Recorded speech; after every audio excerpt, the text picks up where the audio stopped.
Wanita ini bernilai miliaran, miliki lemari yang penuh dengan tas dan pakaian desainer, tapi tetap memilih tidur di jalan, karena ada suami di rumah yang membuatnya jijik. Baru saja dicium di leher oleh suamiku, dia akan segera muntah. Suami suka rambut panjangnya yang indah, dia akan mengambil gunting dan langsung memotongnya. Dia diawasi oleh suaminya sepanjang waktu. Akan ada setidaknya 2 pengawal dengan Anda ketika Anda pergi keluar.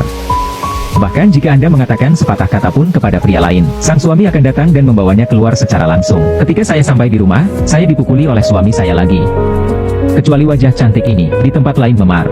Dia berpikir untuk melarikan diri sepanjang waktu, tapi dimanapun dia berada, dia akan ditangkap oleh suaminya. Selain itu, ada seorang ibu yang sakit di tangan seorang pria. Untuk menghindari kendali laki-laki, wanita itu memikirkan cara. Dia memindahkan ibunya ke tempat lain dengan pakaian sipil. Setelah mengurus semuanya dengan dokter, sendirian di tepi laut. Singkirkan sepatu hak tinggi Anda yang sudah disiapkan sebelumnya, dan ponsel dengan pemosisian palsu ilusi melompat ke laut sampai mati, sehingga sang suami tidak akan pernah menemukannya lagi. Lalu dia berlari menuju hutan di belakangnya. Pria yang menerima berita itu segera mengirim seseorang ke sini. Saya hanya melihat apa yang tersisa di laut. Semua orang mengira seorang wanita melompat ke laut untuk bunuh diri. Dan ketika pria itu menoleh ke belakang dan melihat hutan lebat, indera keenamnya memberitahunya bahwa wanita itu belum mati. Wanita berlari dari siang ke malam. Bahkan jika kulitnya dipotong oleh cabang, dia tidak berani berhenti sejenak, karena pernah tertangkap. Itu adalah mimpi buruk lainnya. Kemudian dia secara tidak sengaja meluncur menuruni gunung. Ketika dia hendak mengambil tas yang dijatuhkan, tapi ternyata suaminya meneriakkan namanya. Dia buru-buru membungkuk dan bersembunyi di hutan. Dia tidak bisa mengurus tas, dia hanya bisa berlari untuk hidupnya lagi. Dalam hujan lebat, wanita itu tidak tahu sudah berapa lama dia berlari. Akhirnya melihat jalan, dia mencoba menghentikan mobil, tapi tidak ada yang berhenti.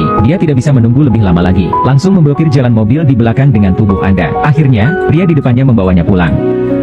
Meliputi seorang wanita dengan selimut secara intim. Seorang wanita melihat seorang pria yang layak untuk diandalkan, menceritakan pengalamannya. Tapi yang lebih kebetulan, pria ini adalah seorang ahli bedah plastik. Tetapi dokter yang jujur tidak mau mengubah wajahnya untuknya. Wanita ragu untuk menemui dokter, melepas mantel, memperlihatkan memar besar. Dokter yang baik hati tidak lagi ragu-ragu ketika dia melihat ini. Memutuskan untuk mengubah wajah seorang wanita, lepas dari cengkraman suaminya. Larut malam, dokter membawanya ke ruang operasi. Dokter bertanya apa yang dia ingin menjadi. Wanita itu berkata asalkan itu wajah orang asing. Saat pria itu mulai, dia berhenti, karena baru kemarin pacarnya meninggal. Melihat foto pacar, dia punya ide yang buruk. Saat ini suami wanita ditemukan di hutan. Tas tangan wanita, itu juga berisi kartu identitas wanita dan sejumlah besar uang tunai.